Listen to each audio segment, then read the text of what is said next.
Hello, human peoples. You're listening to the podcast network of Gamefully Unemployed.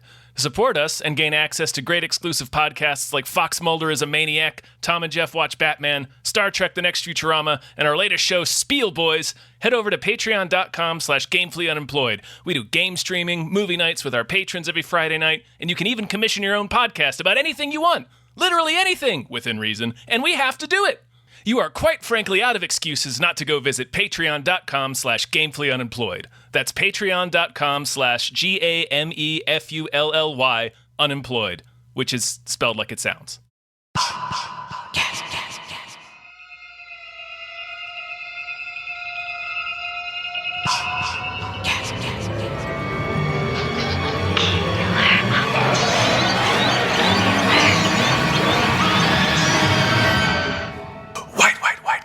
Guys. Did you say white guys? I did, Dave, because that's podcasts. They could just, rename podcast to white guys. White guys. I was listening to a white guys today. Hello, everyone. Hi. Welcome to a brand new episode of MASKHOLES. MASKHOLES. New year. MASKHOLES. 2024, Dave. Yeah, first one of 2024. First MASKHOLES. I'm one of the hosts, David Bell. You're Tom Ryman. I am. Thank you. And our producers, Chris Shanovich.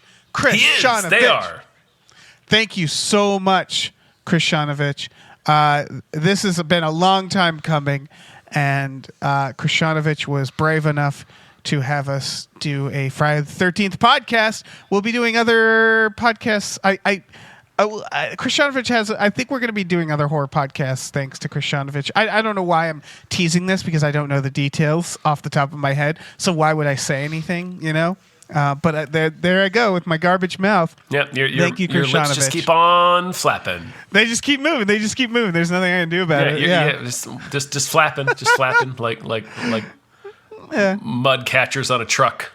Yep, my brain's like, what are you doing? My lips are like, I don't know, man. I'm just moving. I don't know. We're just wiggling. Yeah. We have been. What do we? We've done 4 episodes. We have, and so we're on part 5, A New Beginning. That's correct. 1985's Friday the 13th, A New Beginning. Yes, and we talked about this. Is that like the last one? They kind of figured was going to be the last, I believe. And then this one came out, and I think this one does really well. I forget what it was. Is that right around here, the producers were really, they thought they were pretty much done with Friday the 13th. And then there was like kind of a new interest around this time, a new beginning, if you will. And so like this is what led into 6. And you can tell they're sort of tap dancing what it's going to be. Because like a lot of the stuff in this doesn't really roll over to the next one, but they figured it out, you know, and it's clearly like they weren't done. It was still popular. People went and saw this. This is in my opinion, I think this is the closest one to the first film. It is. Because the killer isn't Jason. Right. I'm going to be really, really bold, Dave, and go out on a limb here. I think this might be, from a filmmaking standpoint, the best Friday sequel. Yeah, I think you're right. Because it maintains the whodunit of the first movie, and it's like almost impossible to predict. It's not like the first movie the first movie is completely impossible to predict because you don't know that Pamela Voorhees is a character. But like this one, you could maybe peg Roy as the murderer. I was going to say, watching it this time, knowing it's Roy, it feels kind of obvious. They only show him twice. So but when they show him, right? They lay it on heavy when they show him, but they only show him twice. So he's not in your mind. Right. I mean, you could argue they show everybody else that way, too, of, like, who's it going to be. Right. But whenever they show Roy, it's like, the second time, he's just like, hey, how's it going? I'm Roy. And it's just like, why are you in the scene, Roy? What are you doing here? Yeah. Like, that's the thing, is if you think about it for a second, you're like, there's no reason for Roy to be here. Right. He's the helpful local paramedic. It's like, there's no reason for you to be here right now. Yeah. But yeah, I would say Jason in both the first one and this one is more of an abstract. He's more of a symbol. and it's being used in both. And in one, he's fueling the murders in both movies. You're right. Yeah, exactly. So like there's a different universe where they made these Friday the 13th, and the concept of Jason was I always thought that would be an interesting idea, that you never actually have Jason. It's always just lore around Jason that fuels all the murders. So again, I think this is the most like the first one, and I think you're right in that it's probably the best shot sequel. That said, I don't know about shot, but certainly in terms of written, how they wrote it to be like a weird whodunit that had a quasi supernatural bent, and it was really difficult to predict. And that's totally in the spirit of the first movie. And it's it's also surrounded by this like local urban legends, like local boogeymen. So so it kind of recreates that feeling of being a kid or a teenager and telling the story about whoever, Cropsy or whoever your local boogeyman is. Right. In my opinion, I have it about mid when it comes to like ranking. Like it's not my least favorite. It's hard to pin down my least favorite. My least favorite is probably like maybe Jason Goes to Hell. Though, like it all depends on, because this one I think is saved by the fact that, and we'll get into it, some of the side characters are fucking out of control. Incredible. I love it. Incredible cast of characters in this film. Any one of them could be the murderer, and that's what's beautiful about it. Yes, it's a lot of fun. Yeah, this one. It's the Jason movie I've seen the least, because it's the least like a Jason movie. It's most like the original, and after this, the original is the one that I've watched the least amount of times, I think. Right, because funny enough, it's like, I want Jason. Because if you're trying to watch Jason, you skip these movies. But like these are kind of like stealthily decent horror suspense movies, like especially the first one. But this one in particular, I never really realized, I was really paying attention to it this time, how many suspects they throw at you, and like just like they make it clear from the get-go that it's not Jason. So your head is really fucking spinning in this movie. Like I tried to make myself forget that it's Roy, which, as we said, isn't that hard to do because he's only in like 2 scenes. Yeah. So if you just approach the story from that standpoint, it's like, man, this is, I really don't know what's going on. And that's the first movie in a nutshell. And it's really interesting that they did that as an attempt to reboot the series that just didn't take. Like this, people love Jason. Right, people love Jason too much. This one had poor box office receipts. That's why they brought back Jason for part 6, which is one of the best, if not the best Jason. I think it's the best Jason movie. I think 6 is my favorite. 6 is the best. But like, they hadn't figured out Jason yet. They were still trying to be a scary movie. This is like a real honest effort. Like, honestly, this is pretty decent. In terms of a horror whodunit slasher, it's pretty decent. Surprisingly so. I think so. It's still like, it's still a Jason movie. What I mean by that is we're judging it by a low bar of, it's all corny. There's lots of he murders people for no reason. Very silly. He's just the "What's Jason doing" section of this episode is going to be incredible because he's just doing whatever. Like, this is a man with an established job and routine, so we have to assume he's just abandoned his job. I don't know. I don't for know. The next 2 days. We'll talk about it. He kills his coworker on the side of the road. I can't tell, like... No idea where Roy melted down. Like, where Roy's weekend of murder began is a big question mark that hopefully you and I will be able to parse through. Yeah, we'll have to figure it out. It's because really he goes ape shit weird. Pretty quick and pretty absolutely. Immediately. Pretty absolutely, too. Yeah. It feels like he was... It's very funny because at the end... He was already on the edge. At the end, Jason gets killed. He was teetering on the ragged edge. Sorry. Right. No, at the end, Jason dies and they reveal it's Roy. and they look in his wallet, and his wallet just has everything. Where they're like, says it's very kind of silly. Where they're like, just in his wallet is his motive and his entire plan, which is like they're like, oh, look here, it begins with a kid getting murdered at this terribly run halfway house. Best scene in any Friday the 13th movie ever. It's an incidental murder, Dave. An incidental murder. Unrelated murder. Unrelated to Jason. A different guy murders somebody for a different, wholly unique reason. Yeah. I don't know. We'll talk about it. But so what happened, what's revealed is the guy who was murdered was Roy's son. And so they see a picture of him in his wallet and they go, oh, Roy must have been getting revenge. And then they see clippings of Jason's stuff and they're like, and he probably was just using this as a method. I guess he was just vibing Jason.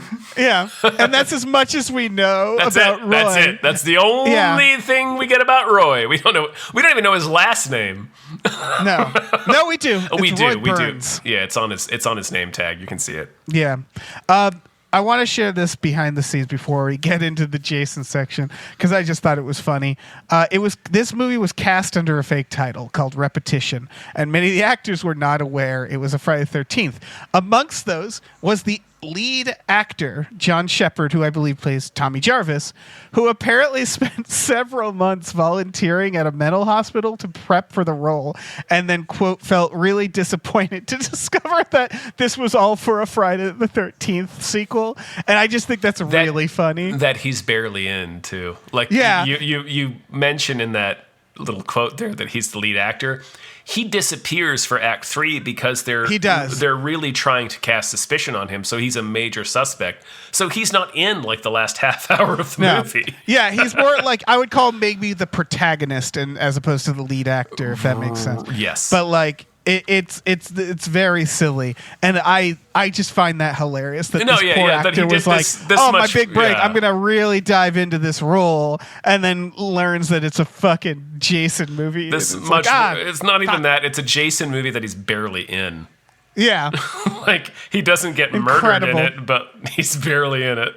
That's a shame. Yeah, that's a real shame. It's very funny. I don't know if there's anything else. Yeah, I mean, people. I was like, what do we do with the plot summary of this? It's a couple of years after Part 4. Yeah. Tommy Jarvis is now an adult. He's been plagued by memories of Jason. We even see one at the beginning that we're not sure whether or not it's really happening, but it's little Corey Feldman. Watching two dipshits dig up Jason, and they both get murdered, and then Jason comes to murder him. But then Tommy wakes up. Go ahead. Fun fact about that was shot in Corey Feldman's backyard because he was very busy filming The Goonies, and they couldn't get him. They had trouble getting him, so they had to shoot shots in his parents' backyard rather. So that's cool. Anyway, go on. Fair enough. So that scene turns out to be a nightmare. Adult Tommy wakes up. He's being driven to a halfway house. He's been in a mental institution for the last few years, and now he is transitioning to a halfway house with a bunch of other people who all have different issues, and they began to get murdered one by one. Well, first, one of them kills one like we're talking about. Vic, who is just a madman chopping Vic, firewood. I would argue, not ready for the halfway house. No. That's how Vic, I dare Jason to come at Vic. I know. I want more Vic. I'm like, why wasn't Vic in the sequel? Vic would have murdered everyone in this movie without Jason's help.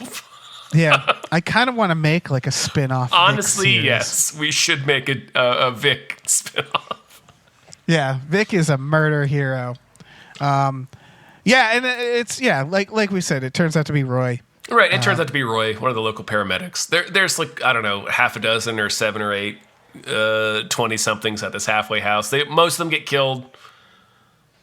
We're left with the final girl and a little boy, and also Tommy Jarvis. Turbidurbis shows up. And that's it. That's pretty much it. Yeah. It's a Friday the 13th. It ends with a cliffhanger as though Tommy is going to assume the mantle of Jason Voorhees and start murdering people, but they completely throw that out the window for the next movie, so it doesn't matter. So what that means, I put that in the kill count because it's him almost killing Pamela, I believe. Pamela's her name, exactly. Which I just realized is it's the name of Jason's as mom. Jason's mom, yeah. And then it cuts, like it's him and the Jason mess with the knife, and then it cuts to credits. What that means, because of part 6, is that I guess Tommy Jarvis just went, gotcha. Like, that's what must have happened, right? Right, like it was he like was just joking. Rubber knife or something. Yeah, that's what that actually, I guess that's how it must have ended, considering the next one, where he's a free man and he's not a murderer. So Pamela's fine is my point. Yes. Good for her. But yeah, so our first segment is talking about what Jason is up to in this movie. Jason Voorhees, I'll go ahead and do a quick summary of that. He is in the ground. He's turbo dead. Yep, that's it. He does not get out of his grave in this movie. He is in the dirt. That's what Jason's up to in this movie. Getting eaten by worms, yeah. Yep. Just chewing through his brain. Yeah. Which we see in part 6. We see all the worms. But for the sake of this movie, we'll have to talk about Roy. What's Roy up to? And as we said, that Roy shows up as a paramedic to see his son has been killed with an axe. Roy has the same trajectory as a divorced dad, I think, in terms of what he does from this point out. Well, Roy... It's a lot of parking with the windows down and the lights off. Yes, Roy. So we've already kind of talked about this. I think Roy was already going to kill people. Yes, Roy was already cracked. This just widened the divide, I guess, in his cracks. Just this beginning, because what they say about Roy's son, whose name is I have it written down somewhere. Joey, is that they're like, where's his mom? They're like, mom's dead or something like that. And they're like, Dad, we don't know, or he ran off, or he's probably dead. Like, who knows? They do. But the reveal is that his dad is right fucking there in the town. So that means that Roy, he either didn't know his son was there, right? That, I guess that makes the most sense, because he has a picture of his son in his wallet. So it means that he either didn't know his son was there, or did know and for whatever reason couldn't talk to his son, but he cared about his son enough to avenge his death. So this all feels like, again, Roy was probably just using his son as the reason to kill, but was absolutely going to kill people either way. It's just a weird coincidence. I don't know. He seems really like when they show him see his son's body, Joey's body, he looks really shaken by it. I can't quite figure out where the motivation or when it would happen. Well, it means that he saw. It means that basically we have to accept that either he saw his son's body and was like, "That's it, I'm going to go buy a Jason mask and immediately kill people." We definitely know he did, because he is one of the 2 EMTs that responds to his son having been murdered with an axe. Oh no, we see him. Yeah, we see him go like, "Oh my God." I'm just finding it very hard to imagine. He goes, "Oh my God, my son died," and then immediately time to become Jason. Yeah, this was in his back pocket already. He was looking for an excuse. What I mean, like at some point he has to buy a hockey mask, and he already bought it. Like I said, he's looking for an excuse at this point. So when his beautiful boy Joey gets axed to death by Vic, the king of the Friday the 13th franchise, that's it for him. He's just like, this is all I needed. This is the tipping point for me. Right. So, like, I guess my question is, like, did he know Joey was there? Is Joey just not allowed to see his dad because his dad's already a maniac? And then he didn't just buy a hockey mask. He bought a bald Jason mask, like a bald ogre mask. Yes. So he has double masks, which is probably why he lost, because that's hard. Yeah, so it's not great. He did a lot of work. And then he has all the newspaper clippings, so he's clearly been clipping those. So yeah, he's probably a guy who was obsessed with Jason, bought the stuff, and was like, I'm going to kill people at some point. And then he saw his son died, and he was like, no time like the present. And what's very funny is he never goes after Vic, the person who killed his son. No. What happens after this is he just starts wandering, and he kills 2 greasers that evening. That have nothing to do with the halfway house. they're not even near the halfway house as far as I can tell. I assume they're probably within a mile or two of it, but like they're just driving their car on the road nearby. Which is, again, this is a Jason move because Jason is fiercely territorial and will kill everything in a 5-mile radius. That's the other thing. Roy methods Jason. He's method really Jasoning, well. yeah. He must have read some books or watched all the movies. Like, whatever happened to him when he saw his beautiful Joey axed to death by Vic, the switch that got flipped, like, plugged him immediately into, like, a Jason plan of attack. Right. Yeah, if like we a whole accept that 3-day strategy of Jasoning. Like, it's like, okay, I'm going to hide in the woods. I'm going to kill anybody that pulls over to work on their car. I'm going to kill anybody that's having sex in a clearing. Which he totally does. He knows more about it than you should know. Like that the newspapers would know. He does the mannerisms of Jason. He does more. Like he knows more than Jason would know. Yes, exactly. It implies that maybe it's the Jason Goes to Hell stuff, like that Jason is possessing him, that there is some sort of evil that is like jumps body to body, but they never really nail that down. So all we can kind of assume is that Jason is like this abstract obsession that Tommy Jarvis also very much gets, but he's not like supernatural. He's not possessing Roy. It just means that Roy is doing a really good job at being like Jason. And so, he's killing it. He's killing it. If it was Jason, I would get why he killed these greasers. They're just near his hut. But Roy is driving around in an ambulance. We see it later that the ambulance is there. So I'm pretty sure, I want to say that he probably kills, because they also see the body of his partner. Yes, but not until Act 3. Which is like 1 or 2 days later, after Joey gets hacked to death by Vic. Yes, my theory is that this is when he kills him. My theory is that his partner was one of the first people he killed. Right, he killed him on the way back to the hospital. Yeah, yeah, and so I think what's wild is I think he kills his partner and then he leaves him in his ambulance, and then he's just driving around the ambulance killing people, and he starts with these greasers. And then does he fix the greaser's car? Because he kills one of them, the greaser's, while he's taking a dump. And then the other one is like trying to start the car, and it starts. And he goes, yes. And that implies that he fixed the car? I don't think he successfully starts it. He just kills him from the back seat, and then he collapses onto the horn. Okay, I could have sworn. I don't know. I can't remember. I don't think he fixes the car. That would be weird.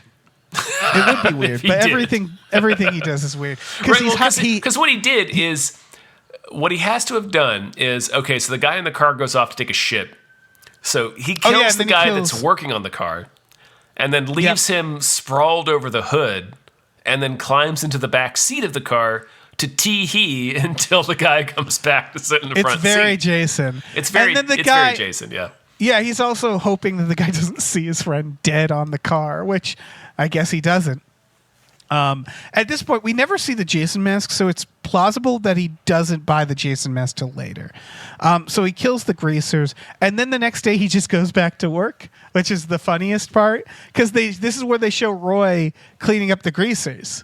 Yep. The people he killed. Yep. So he's still trying to get his work done, which I think is very funny, because that to me implies one of two things. One, he's paranoid that he's going to get caught, but he could call out sick.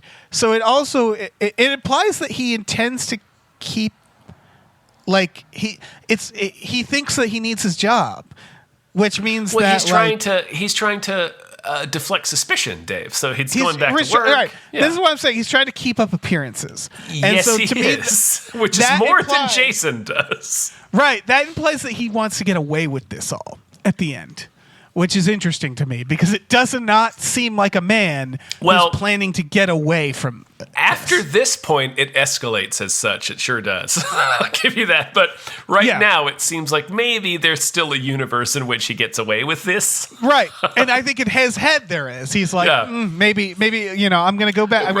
He goes on tilt, though, like so early in Act 3. Yes. It's just like completely out the window. It's like, dude. Right. Then he kills people at a diner, which I'm like, what are you up to, Roy? I don't know. I think he's just killing people he's wanted to kill for years, Dave. I think so. I think he's also practicing his craft, because there's an escalation of the weapons, and like you can kind of follow like the cleaver he holds on to. You know, there's like the shears I think he gets from Raymond. I'm not sure.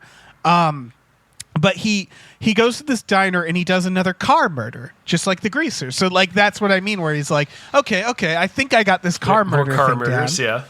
But let me try to perfect this. So he kills Billy, drags him out of the car, and then stands at the car waiting for Laura to notice him. Like it's a really weird progression, because I don't think you needed to drag Billy out, because like she gets into the car and she finds the cocaine, and then she just looks up and there's Jason, and it's like, well, you could have just left Billy in there, you know, like you didn't need to. I don't know. Also, that guy's crazy old. Oh, I can't wait to talk about Billy. We're going to talk about that guy, yeah. Yeah, the name Billy implies that he's a teen. He is not a teen. He's a balding 40-something man. He's my hero. Billy is my hero. One of the coolest guys in this movie. He is. He really is. And the coolest in he's probably air quotes. Right, he's probably like a Burger King manager. Like he's Oh, absolutely. Yeah, but he seems like he has an awesome He's bought life. alcohol for children. Oh yeah, 100%. So Roy then wanders in the woods and just starts killing anybody he sees, right? Sure does. He sees Raymond and he kills Raymond. I think he gets and I think that's where he gets the hedge clippers, because Raymond is a farmhand, but I'm not certain about that. Then he stabs Tina through the eyes, and then waits in the bushes, and then he finds Eddie, and he does some more. He does a lot of eye work. Did you notice that? George gets eye gouged, Tina gets eye stabbed, and then he ties a belt around Eddie's eyes and crushes he torques him. his skull, Yeah. So he's like trying eye stuff, and like this skull thing feels like he's really just jazzing. Like there's no reason this should have worked, right? Belt around the skull. And then he just twists it. It will. I thought, well, he twists it with a twig. He has like a stick. The stick will break before your skull. That's will break. what I'm That's thinking. True, yes. Yeah. But everything else, the belt sound. So yeah, he's just wandering in the woods now. And he keeps wandering because the evenings happens, and now we get the enchilada saga with Demon. Oh Anita. man, Demon! I love Demon. Demon is like the coolest older brother in the world. He really is. He's just supportive and cool and awesome, and his girlfriend is supportive and cool and awesome, and they both get murdered, Dave. Yeah, she sings to him. They're singing to each other while he takes a shit. Yeah. It's like they're like a cute married couple. They're like the cutest couple we've ever seen in Friday the 13th. They're so good. And they both die, and I hate it. They make Demon a little, because he says like, now you're gonna get it, bitch, and like they never show like him being abusive. He's being like playful. Right, that's the thing. It's like he's wearing a leather jacket and a bandana, so he's like dangerous, but he's also being playful. So like, I didn't. It could go either way. It could. It could. I was giving him the benefit of the doubt there that they were. Me too, because he's so cool. Right, he's so fucking cool. Yeah. Yeah. But so basically, he just starts shaking. He kills Anita. He slits her throat or so. It doesn't matter. We'll go through the death. Anita starts shaking the outhouse. It's not Jason that does it. Oh, no. I know. But then Roy comes back and does it again to mimic Anita. So he's been watching this. And then he stabs him through the outhouse, which is fun. It feels like now he's got his groove. He's figured it out. Yeah. There's a lot of off-camera murders in this. There are, I think more so than any other Jason movie. Yes. At this point, he must hear Junior screaming, right? We'll talk about Junior.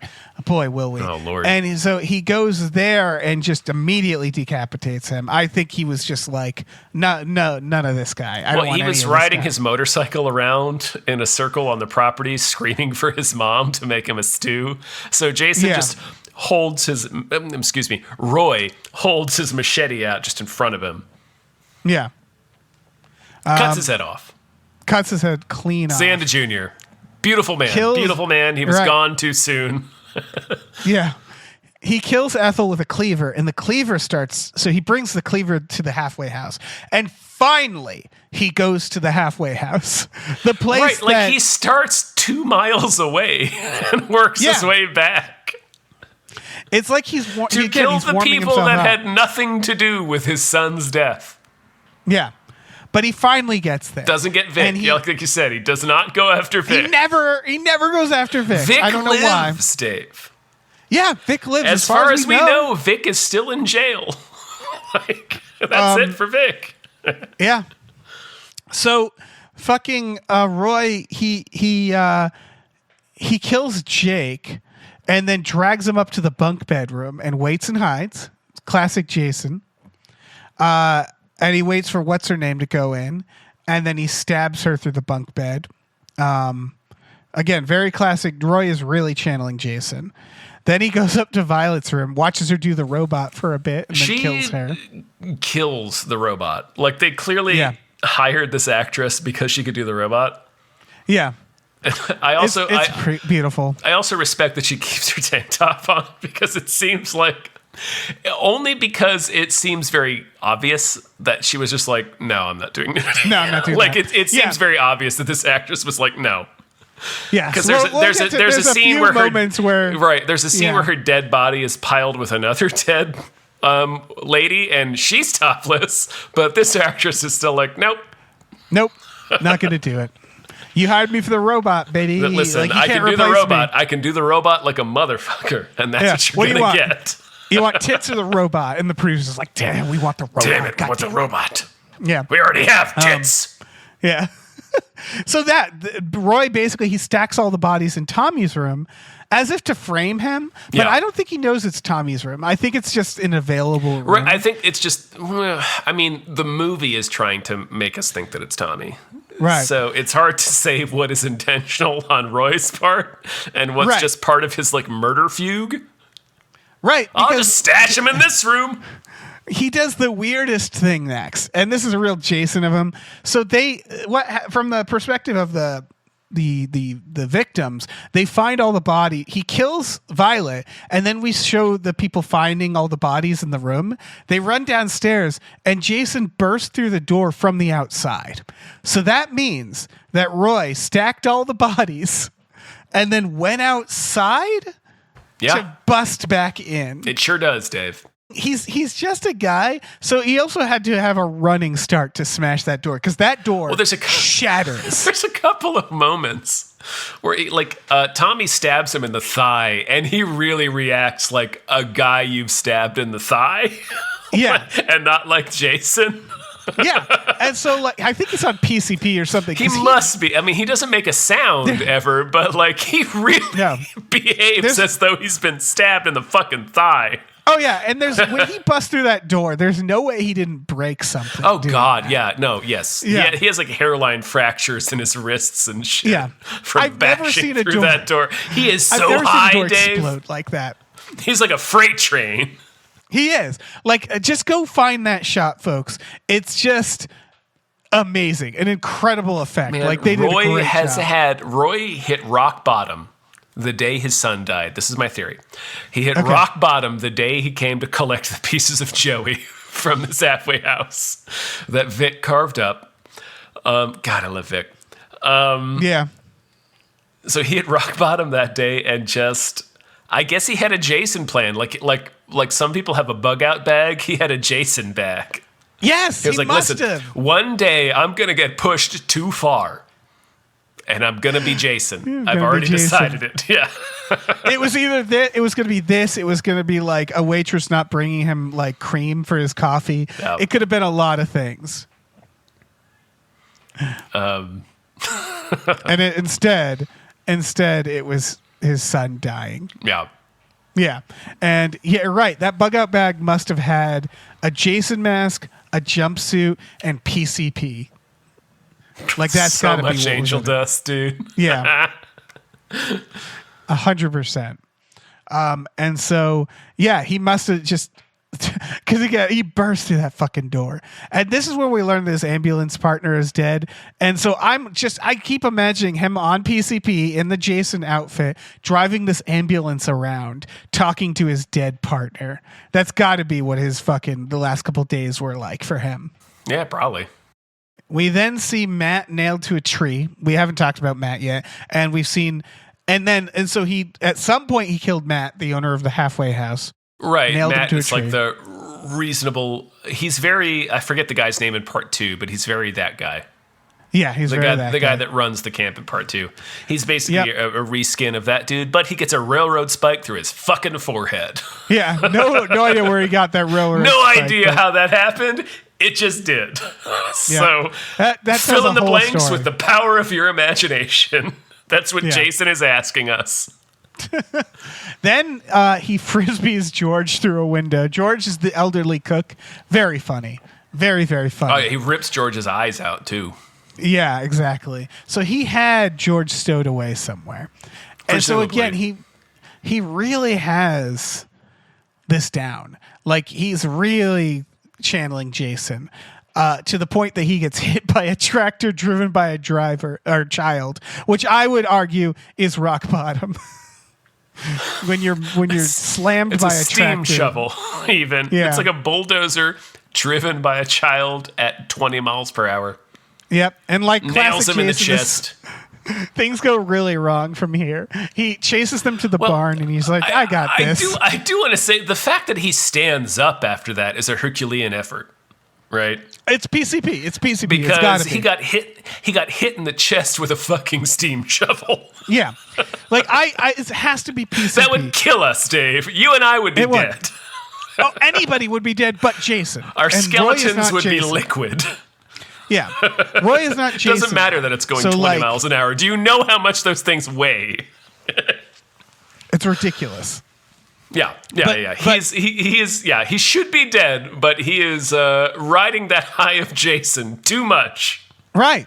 But the image of his butchered son, Joey, is too fresh in his mind. It's got to be PCP. It just has to be. Because like if it was, I like that you keep shying away from it. It's not revenge. It has to be PCP. It has to be PCP. Well, here's my argument. Because it's too unhinged for revenge. It's not. It's like so directionless. Like, why isn't he killing Vic? He's not. Right. Vic is fine. That's the whole mystery of Roy. Because again, Jason, it's like, well, Jason would stand up because he's Jason. He has that Jason power. Jason kills random people because he's Jason. He kills everyone at the camp because they weren't watching him. Yeah. Right? Like, that's the whole point. Rather, his mom kills everyone for, like, having sex or, like, fucking around. It's just not watching him.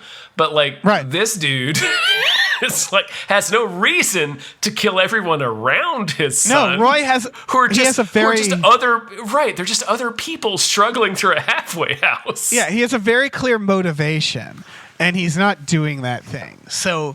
Yeah. You could argue like, oh, he's doing it to cover up the murders he wants to commit. Maybe he wants people to think it's Jason. Feel like we're seeing why Joey was so disturbed. Well, yeah, that's why the bigger answer is that like it's just no rhyme or reason. He just took a bunch of PCP and went on a killing spree. Right, he's just a maniac. Yeah, he's just a maniac, and so this maniac gets hit by a tractor, goes in this barn, and Pam pops up with a chainsaw, and you can tell he did not expect that to happen. He super didn't. Jason never expects it. Like when she busts it out on him in what's it, part 2, I think. Yeah. Yeah, he's just like, oh shit! She whips out the chainsaw. He's never expecting it. No, Jason doesn't normally use motorized equipment except for part 7. I think that's the only one.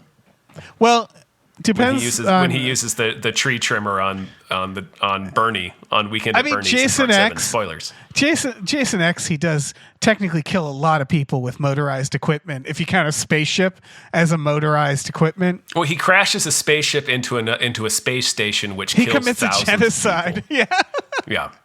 It's his biggest body. When I was working for Collider, I ranked all of the Jason kills, and that is 1,000% on there. When he kills scores of people blowing up a space station. It's hard not to rank that pretty high too, because it's like That's a lot of people he killed in one. It's near go. the top. That's I think my number one is the sleeping bag kill, the original sleeping bag kill, not the callback from Jason X. That makes sense. So this is when Tommy attempts to hypnotize Jason, which is very funny because if this was Jason, this would work. He tries to do the thing that always works for Jason, right? Is you go like, Jason, it's mother, or you do, and Tommy tries to. He's like talking to him. Yeah, he's like, Jason, it's me, Jason. Come on, man.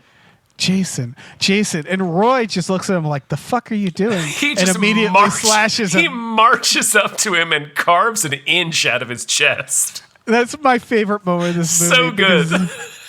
You realize, like, I'm not Jason. What the fuck are you doing? It's 100% a couple of people. It's like a dude doing the T-Rex can't see you if you don't move, and then realizing he totally fucking can see you. Exactly. Like, it also blows a hole into the idea that he's possessed by Jason. Like, this is Roy. He is not Jason. He is his own person. He is possessed by PCP, but he is not affected by the weaknesses of Jason. And that's important to note here. So he is just... He's just a dude. I don't know. He's just a dude. Just dude doing his best to cosplay Jason. And he clearly doesn't know what the fuck Tommy's doing right here. No. He's just like, he didn't read that part of the Jason file. He was like, well, whatever. I'm just going to machete your ass. Right. This entire sequence is just people being embarrassing. Because, Tommy really fucking eats shit here. He barely, he gets knocked out, I believe. Roy gets slashed in the leg. And then eventually he gets fucking thrown onto goddamn, a tractor spikes thing. Yeah. And that is Roy. That is the tale of Roy. Did we miss anything? I don't think so. That's pretty much it. Time to talk about the second biggest monsters. This one has a clear winner. Vic. Vic. We don't know much about Vic. We just see him rage chopping wood. Mini-series about Vic, Dave. Yeah. Vic, basically, he's rage chopping wood. Joey, who's just eating chocolate and being like a goofy, he feels like he's from a long line of goofy motherfuckers in Jason movies. And you think this guy's going to be in this movie for a long time. He seems like a Shelley type almost. He obviously has something wrong with him. Right. He's introduced as sort of a very sympathetic character because he's obviously he has less ability to function than everyone else. He's very childlike. Yeah. Everybody else is adult. They're behaving their age at least. So he clearly has huge arrested development. So you sympathize with them. He's irritating the characters, but in a way that you feel bad for him because he's not trying to, and it's just well, you guys should maybe just have a little more patience for this dude because he's clearly trying, and then Vic just fucking murders him with an axe within 4 minutes of meeting this character. Yeah, and it's the fucking funniest thing that this movie series ever does, honestly. It's amazing because you think you're okay, they're setting up these characters. Well, just forget it, Vic. Just forget it. And then Vic murders him. And that's curtains. That's curtains for Vic and Joey. We're done with Vic and Joey. Dave. Yeah. He murders him with an axe. It's incredible. Incredible. It's so stomping on the gas in a scene where you thought you were being introduced to one of the main characters. Yeah, it's the sequence of introducing characters. So exactly. Yes, we're meeting the halfway house characters for the first time in this scene, so it really feels like just we're meeting all the characters, and then one of them fucking murders the other one, Dave. Yep, and then they're both gone, nuts. and you're oh. It's so good. It's probably it's the best sequence in Friday the 13th, in my opinion.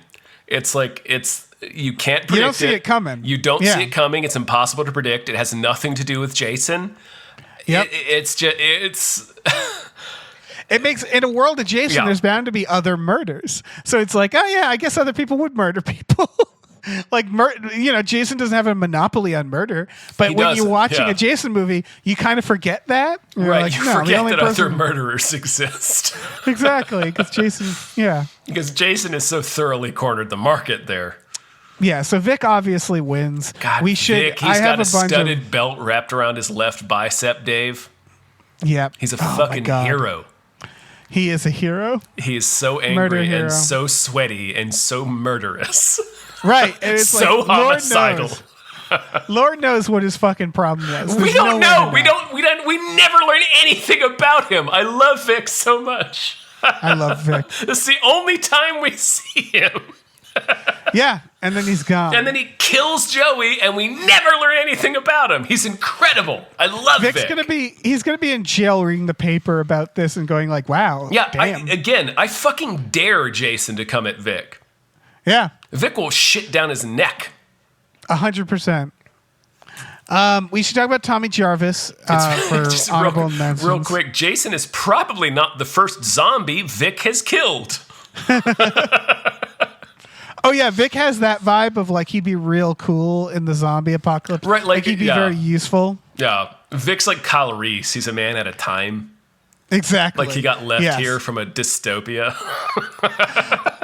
All right, I love the theory that Vic is a time traveler. That explains Reese. everything. In my head, that Kyle explains Reese. everything. Yeah. Tommy Jarvis, they want us to think he's the murderer, so he goes berserker a few times when very inappropriate moments. Like Eddie jumps out on him wearing a mask that Tommy brought. Like he brought all his scary masks to the halfway house. He did, yeah.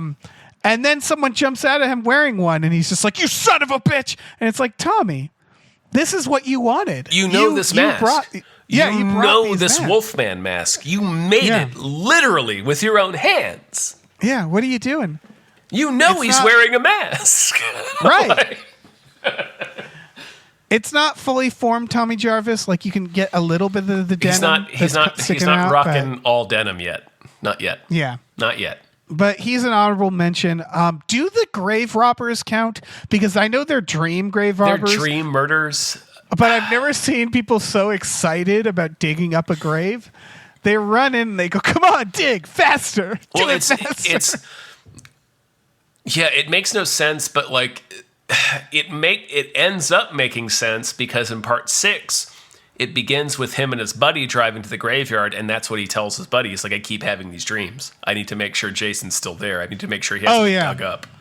So they do actually take that idea that he's having these recurring dreams of people digging Jason up. Hungrily digging him up. Right, like thirstily, lustily digging Jason up. Like they're rock hard. They're shooting ropes. They're coming Jason all over each other while they're digging him up. Yeah. Just gargling each other's balls as they unearth him. But they do take that idea for the next movie where he keeps having this dream. So maybe we count... I don't know if we count these guys. Because they don't technically exist. Neither does Jason in this movie. Jason murders those two. It's not Roy, because Jason murders them in Tommy's dream. This is a real conundrum, Dave. Yeah, I count... For the kill count, I counted them as one person. Yeah, and I think that's fair. He stabs them both. They're just dead. It's fine. Yeah, because they didn't technically exist, but they needed a shout-out, I thought. So does, I think, Dr. Matt Letter, the person in charge of Pinehurst, the halfway home, just because when you look at like what he has created, it's not a great idea. It's a very bad halfway house. Yeah, it's a co-ed halfway house. He created a co-ed halfway house where half of the people seems like they're coming off of drugs rather than transitioning from prison to back into general life. Right. So Right. So it's like a conflicting idea of like rehab plus a halfway house. Plus rehab for like murderers. Because the biggest argument is a kid kills another kid with an axe on his watch immediately. So it's like, do you have violent kids here? Because you're treating this like it's a fucking summer camp. And again, it's co-ed, which is like, that can be problematic for many different reasons as well. Yeah, and in point of fact, the kids go off to fuck. In the first scene, we're introduced to that lady and her idiot son Junior, who is like, "These kids are fucking on my property," and it's two of his fucking halfway house kids who were fucking on their property. So it's like, dude, what kind of a establishment are you keeping here? I know. His only employees are one lady and then an elderly man and his child's grandson. His 10-year-old grandson. Yeah.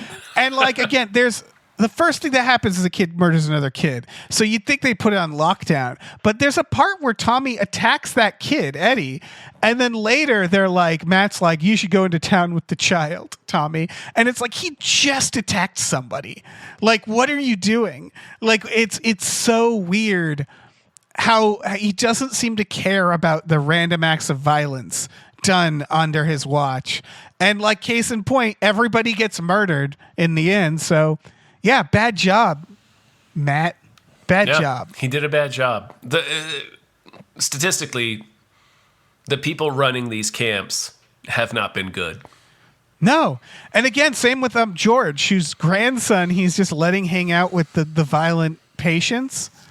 Yeah, there's just this kid running around, and he's like talking to Tommy. He's like, "So are you one of the new nuts?" Right. He's like, what do you mean? Oh, it's just my dad. My grandfather works here as a cook, and he just calls new people nuts. You just let your 10-year-old run around with these people who literal axe murderers. Well, one of them's a literal axe murder, but like even in like a real world context, like a halfway house would be full of people who are trying to like transition, who are trying to find peace and stability and structure, and you just have this random kid running around there, just hiding in closets, just like with rubber disrupting spiders. All of that. Right, that's the thing. Is like, it's not that they're necessarily dangerous. Obviously, some of them are. Obviously, Vic is. Yeah. Yeah, the kid is just going around just roasting them. They're not treating it like that kid was presumably roasting Vic too before we checked I'm sure. Before we started watching, that kid was dunking on Vic. Vic's knuckles were getting so tight around that axe. Yeah. Oh yeah, that kid presumably hid in Vic's closet with a rubber spider to greet him. Like, that's terrifying. Man. Demon, we talked about, who's just awesome, living the dream, taking his enchilada shits. I got nothing. I fucking love this guy.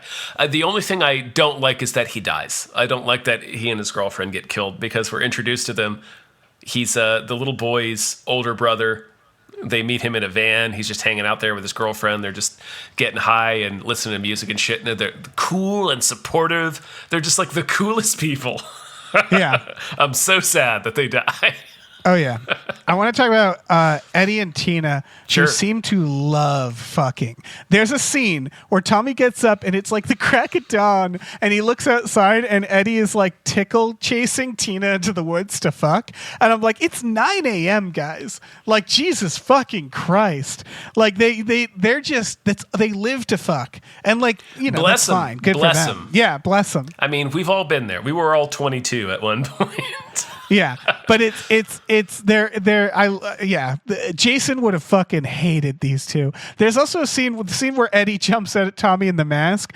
If you watch Tina, she doesn't know it's Eddie until he takes the mask off, and then she's fucking delighted. She's like, I'm gonna marry this man. So good for them. Apparently Violet, that's a thing he does. Yeah, Violet Goth doing the robot. I love Violet, the robot, man. Yeah. She's the coolest. There's Jake he tells Robin he wants to make love with her. Jake's the guy with the stutter. Yeah. Yeah. You feel bad for Jake. Yes. She laughs right in his face. She feels a little bad about it after. She does. She does.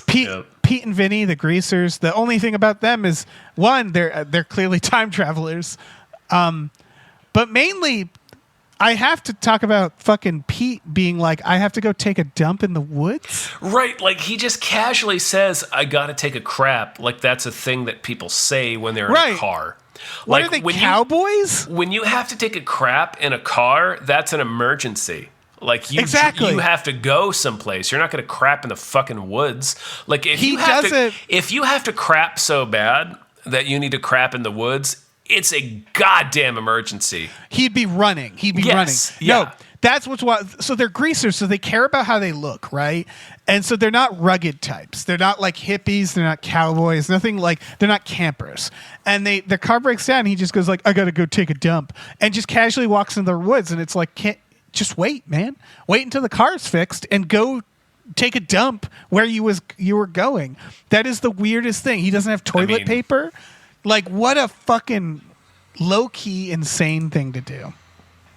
Yeah, he must have been struck with a bolt of diarrhea. Like, that's the only thing. Just a real gurgle splat. That's the only thing that would make you get up from that car and be like, I gotta go take a crap in the woods. Yeah. Otherwise, you would fucking wait till you got to a Wendy's. Yeah, you would. Anybody else would. That's so fucking weird. Yeah, it's weird. I love these guys. I'm also sad that they're dead. Because they seem to be part of a different movie. Yes, they really do. Again, time travelers with Vic. They're hanging out with Vic. God, time travelers. Vic! Yeah. We should make a Vic t-shirt, Dave. Yes. Vic! Vic's the fucking coolest. Vic would fuck Jason up. He would. He should have been Tommy Jarvis, yeah. He should have been. Jason would have went home. Yep. Jason would have said, I'm sorry. I guess I got carried away. I'll go. Also awesome. I'm trying to do this in order, but obviously Lana and Billy, the horniest people who ever lived. Oh my God, Lana and Billy. Yeah. Billy's dressed like a mime, and he is, like we described him already. I'm sorry, it is Lana. It is Lana. I'm sorry. Billy is dressed like Fredo dressed as a mime. Yes. And he's already divorced, Dave. Yeah. He's already balding. He's like 56. Yes, he's already balding, and he is dating this 20-year-old. Yes, and he is just he talks to himself while he does like a weather report while snorting cocaine in the car waiting for Lana to show up. Lana just flashes her own tits to herself in the mirror and goes, "It's showtime." These two are meant for each other. They're terrifying fuck maniacs. Shout out to the diner cat, just fucking impossible cat. Yeah. Shout out to the sheriff, who's like, my theory is Jason Voorhees came back to life and is killing people, which is a insane theory. Although in his defense, he is proven right in the end, right? Yeah, he's totally right. We haven't been talking about two very special people. Yes. And that is Ethel and Junior. Mm-hmm. They are the subject. They're Leatherface family. Yeah. They're like Jason wandered into Texas Chainsaw Massacre. 100%. They are just... They saw the success of the married couple in part 4. Yeah. And they just expanded upon it even more. They really did. This married couple seems to have their own movie. Yes, they really do. Are they a married couple? Because he calls her Ma. And right. Junior, right. Yeah. She's his mom. Yeah, they have Raymond the farmhand, which is a weird little... He's his own little pervert. But Ethel and Junior, they show up in a motorbike covered in dirt, threaten to shoot everybody. That's how it opens. I love the line, "You big dildo, eat your fucking slop." Great line. Hell yeah. Solid line. That's a real brick of a line. Real hurled brick of a line. It really is. And they are just like, she's making a stew that she's like spitting in. There's no way there's not human remains. She's sweating in it. She's stirring it with her hands. It's going to be gross as fuck. It's going to taste like cum and sweat. I love when then Jason machetes her through the window. Yeah. No. Cleavers her through the window, yes. Yeah. Junior later drives directly at Tommy Jarvis, and he thinks it's fucking hilarious that he almost kills him. And then he gets in a fight and loses and goes outside to scream and drive in circles. They are the Leatherface family without Leatherface. Like, all they need is a Leatherface. They do. And honestly, they should have adopted Jason. It makes me think about the fact that they should have done Jason v. Leatherface. That actually makes more sense to me than Freddy versus Jason. I mean, they're both the same, right? You're still rooting for Jason? That's the thing. I'd be rooting hard for Jason. Texas Chainsaw. But you could see how it would work. Is Yeah, that of course. He'd kill the hillbilly family because they fit right in. And then Leatherface would be like, you killed my hillbilly family. Jason is the most like the shark from Jaws, I think. Yes. He's the most of these characters where you can just put whatever you want to on him. Yeah. He really is. He's just a blank slate for whatever you want. Yes. 100%. And so it makes him just, I don't know. I love him. I love him. Yeah, he's the best. He's the fucking best. God, I love Jason. God, all right. Well, should we do the death rank and then finish let's this up? Let's do it. Okay. All right. So there are so many fucking deaths. There's a lot. I think this might be the largest body count technically. I'm not sure. It is about 20 people. Lord. Like it depends on if you. So the first deaths are the dream graveyard. Right, the two guys stabbed by Jason. Yeah. I'll count them as one. We can't really count them, but I think it's fine. Joey, one of the greasers, murdered with an axe. You remember Joey? Yeah, no, he's not one of the greasers. He's the guy you're right. No, house. Joey. Killed sorry, by Vic. Vinny and Pete are the greasers. Yeah, murder with an axe by Vic. Yes, we can count. Yeah, we count. That's it, right? Do we need to go on? That one is pretty great, but we should go on. We should go on. We should tell them all. Yes. Yeah, Vinny gets a flare in the mouth, which is a pretty good one. Pretty good. Pete throat slit in a car. Also, flare in the mouth. First kill from Roy. Very bold indeed. It's a bold kill. It's a maniacal kill from Roy. Yeah, he's not dipping his toe in. He's diving into the deep end of mass murderer. Yeah. I got some depraved shit, Roy. It is. Anyway. Billy is axed in the top of the head while in his car. He sure is. Laura is axed in the chest. Raymond stabbed in the tummy while watching the teenagers fuck. It's all right. Tina is killed with hedge clippers through the eyes. Sure is. Not bad. Eddie, skull crushed with a belt and a wooden stick. Yep. Real weird. Just he torques his skull with a leather strap and a stick, basically. Yeah. As we pointed out, the stick would break before his skull, but still conceptually pretty gnarly. Creative, yeah. Anita, throat slashed outside the outhouse. And then Demon, of course, impaled through the torso while taking an enchilada shit. Junior decapitated while anger riding a motorcycle. Solid. It's short but sweet, yeah. Ethel stabbed with a cleaver while making stew. Jake is chopped in the head with a cleaver after being rejected romantically. So just like a little added sadness there. Robin is macheted through a bunk bed. Violet is strangled and stabbed while doing the robot, which I think has some points to it. I'd love to die doing the robot. Honestly, yeah. Yeah. Ambulance driver, he was killed, throat slit in his car, killed in his car. Matt impaled through the head with a fucking railroad spike. George, eyes gouged, thrown through a window. And then, of course, Roy Burns impaled on tractor equipment. It's Joey, right?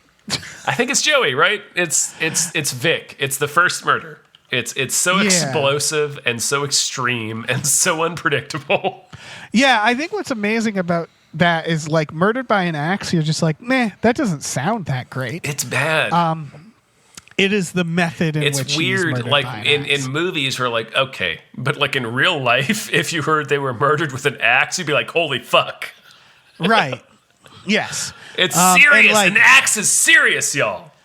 It's just amazing. There's so many creative deaths in this one, and yet something as simple as an axe murder. Just an axe murder. A simple axe murder. A simple axe murder.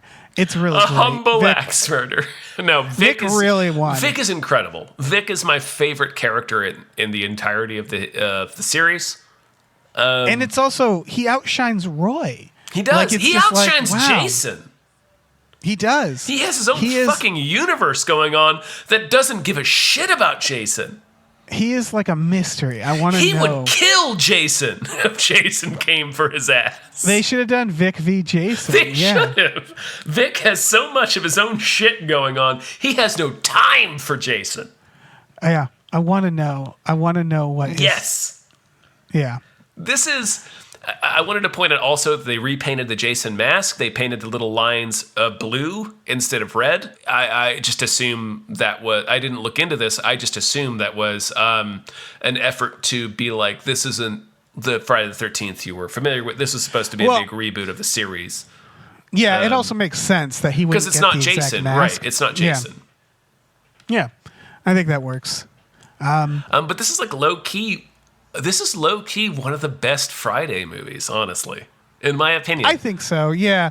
Like I said, it's I judge it by two different ways. As a film, I'm like, yeah, I think this is, again, their attempt to recapture the original. It's forgettable as a film. I do respect what they try to do as a whodunit, but within the context of Friday the 13th, I think it elevates it a lot. Yeah. I agree. I think some of the most memorable ones are the most, when you watch them, like everybody knows Jason Takes Manhattan, and then you watch it and you go like, oh, this isn't actually that good. Right, it's the weirdest ones. Like they try weird fucking things. Like Jason Goes to Hell has some all-time moments in it, but it overall kind of sucks. But we'll get to it. Yeah, we'll get to it. Yeah, so it's hard. I think this is, you're right. In terms of like, this is the most solid one throughout, I would say. I think so. This of the sequels, keeps me entertained. Yeah, Unexpectedly is like a dark horse, really solid sequel, and it doesn't get watched often because it doesn't have Jason in it, but it's still pretty good. Yeah, it's fair. It's the critique is fair for sure. Yeah. But next we're gonna get to the big one. Oh man, Part 6. Oh, 6. What is it? A New Beginning? Is that what it's called? I think. That must be. No, that's what this is called. This is called New Beginning. Oh, this 6 is called Jason Lives. Jason Lives. I think this is the peak. Jason Lives. Okay, I'm going to throw everything I just set out because I realized Jason 6 is a sequel. Jason 6 is the best sequel. 100%. But this one is pretty good too, Yes, yeah. And then I think that I remember the Tina Shepard one being pretty Tina Shepard is too. fun. Tina Shepard, that one, Part 7 got the worst treatment in terms of being trimmed down for violence. That's the one that's more infamous for having a lot of things deleted from it and the footage. It's sort of like the deleted footage from Event Horizon, where it sort of achieved this mythical status where the deleted footage from Part 7 is like, oh man, if you can find it. And you can see it on deleted scenes in the Blu-ray version of Part 7. It's just they're real low quality. Like they didn't preserve the footage, so it didn't survive really. But they did cut a lot of violence out of Part 7 that is noticeable and does kind of make it a little bit weak, even though Jason does get his ass kicked by Dark Phoenix essentially, and it's cool as shit. It is pretty cool. It's fucking wild that they introduced a telekinetic person in Part 7. That's two movies ahead. We're getting ahead of ourselves. We're getting ahead of ourselves. So for now, thank you, Krishnanovich. Yes, thank you so much. Man, this show is a blast to do. It really is. It's not. This is effortless, almost. Like we love Jason so much. We've watched these movies so much. This is barely work. But thank you. Yes. Krishnanovich. Thank you. This is through our Patreon, patreon.com/gamefullyunemployed, GAMEFULLY, unemployed. You go on there for $5 a month. You get access to exclusive podcasts like Tom and Jeff Watch Batman, Fox Mulder is a Maniac, Star Trek The Next Futurama, and Spiel Boys. And then you can also get custom podcasts like this. So check it out. Do it. We also have a store. Head over to gamefullyunemployed.com where you can find a link to our Teespring store, where we have all kinds of cool original artwork and designs you can get on t-shirts, mugs, stickers, posters, all sorts of things. I think we have some Jason stuff too. So check that out. Slap your little mask hole peepers onto that. And I think that's it, Dave. Yes, keep Jason alive inside of you. Keep him in your hearts. Yeah, Jason lives in the smile of every baby. Yes. Every Vic. Mm-hmm. And every Vic. In every Vic. In the twinkle of every Vic's eye. All right. Bye. Bye.